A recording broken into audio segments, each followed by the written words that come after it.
Welcome back to my channel Preethi zone. ಇವತ್ತು ನಮ್ಮ ಚಾನಲಲ್ಲಿ ಕೋಲ್ಡ್ ಕಾಫಿ ಮಾಡ್ತಾ ಇದ್ದೀವಿ. ಈ ಬೇಸಿಗೆಗೆ ಸೂಟ್ ಆಗೋ ಥರ ಒಂದು ಕೋಲ್ಡ್ ಕಾಫಿ ಮಧ್ಯಾಹ್ನ ಟೈಮ್ ಕುಡಿದ್ರೆ ತುಂಬ ಚೆನ್ನಾಗಿರುತ್ತೆ. ನೀವು ಮಾಡ್ಕೊಂಡು ಕುಡಿಬೋದು. ಸಿಂಪಲಾಗಿ ತೋರಿಸ್ತೀನಿ ಬನ್ನಿ. ಇವಾಗ ಕೋಲ್ಡ್ ಕಾಫಿ ಮಾಡೋಕ್ಕೆ ಏನೇನು ಬೇಕು, ಎಷ್ಟು ಕ್ವಾಂಟಿಟಿ ಬೇಕಂತ ಹೇಳ್ತೀನಿ. ಇದು 2 ಟೇಬಲ್ ಸ್ಪೂನ್ ಕಾಫಿ ಪೌಡರ್, ಯಾವುದಾದ್ರೂ ಆಯಿತು. ಇನ್ಸ್ಟೆಂಟ್ ಕಾಫಿ ಪೌಡರ್ ಬೇಕು.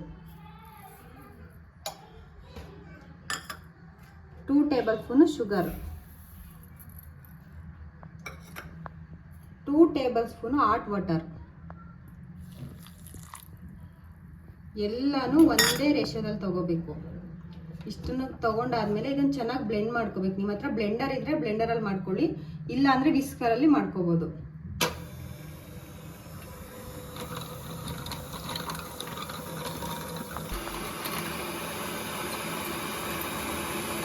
ನೋಡಿ ಇಷ್ಟ ಆಗಬೇಕು. ಇನ್ನೊಂದು 20 ಸೆಕೆಂಡ್ ಸ್ವಲ್ಪ ಕ್ಲೀನ್ ಆದಾದರೆ ಆಯಿತು. ನಿಮ್ಮ ಹತ್ರ ಬ್ಲೆಂಡರ್ ಇದ್ದರೆ 1 ನಿಮಿಷದಲ್ಲಿ ಆಗೋಗ್ಬಿಡುತ್ತೆ. ನಿಮ್ಮ ಹತ್ರ ಬ್ಲೆಂಡರ್ ಇಲ್ಲ ಅಂದರೆ ಒಂದು 10 ನಿಮಿಷನಾದರೂ ನೀವು ವಿಸ್ಕರಲ್ಲಿ ವಿಸ್ಕ್ ಮಾಡ್ಕೊಬೇಕಾಗುತ್ತೆ. ನೋಡಿ ಇವಾಗ ಇದು 1 ನಿಮಿಷ ಆಗಿದೆ. ಇಷ್ಟಾದರೆ ಸಾಕು. ಇದನ್ನ ಮೇಲೆ ಎತ್ತಿದ್ರೆ ಆ ಕ್ರೀಮ್ ಕೆಳಗಡೆ ಬೀಳಬಾರ್ದು. ಇಷ್ಟಿದ್ರೆ ಕರೆಕ್ಟಾಗಿದೆ ಅಂತ ಅರ್ಥ.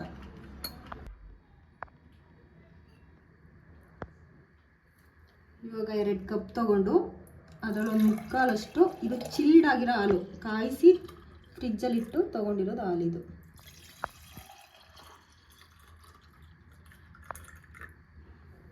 ಬ್ಲೆಂಡ್ ಮಾಡ್ಕೊಂಡಿರೋ ಕ್ರೀಮ್ನ ಇದ್ರ ಮೇಲೆ ಹಾಕ್ಬಿಟ್ಟು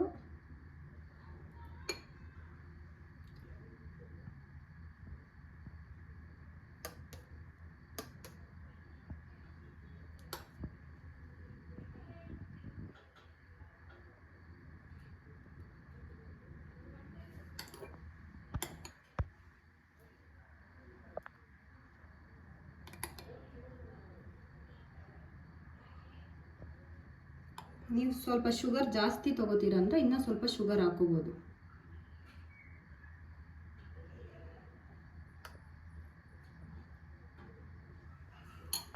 ಇವಾಗ ಕೋಲ್ಡ್ ಕಾಫಿ ರೆಡಿ. ನಿಮ್ಗೆ ಬೇಕಂದರೆ ನಿಮ್ಮ ಹತ್ರ ಇದ್ದರೆ ಚಾಕೋ ಚಿಪ್ಸ್ ಹಾಕೊಳ್ಳಿ, ಇಲ್ಲ ಅಂದರೆ ಬೇಡ. ಅದು ಬೇಕಂತೇನಿಲ್ಲ, ಅದು ಆಪ್ಷನಲ್ ಅಷ್ಟೇ.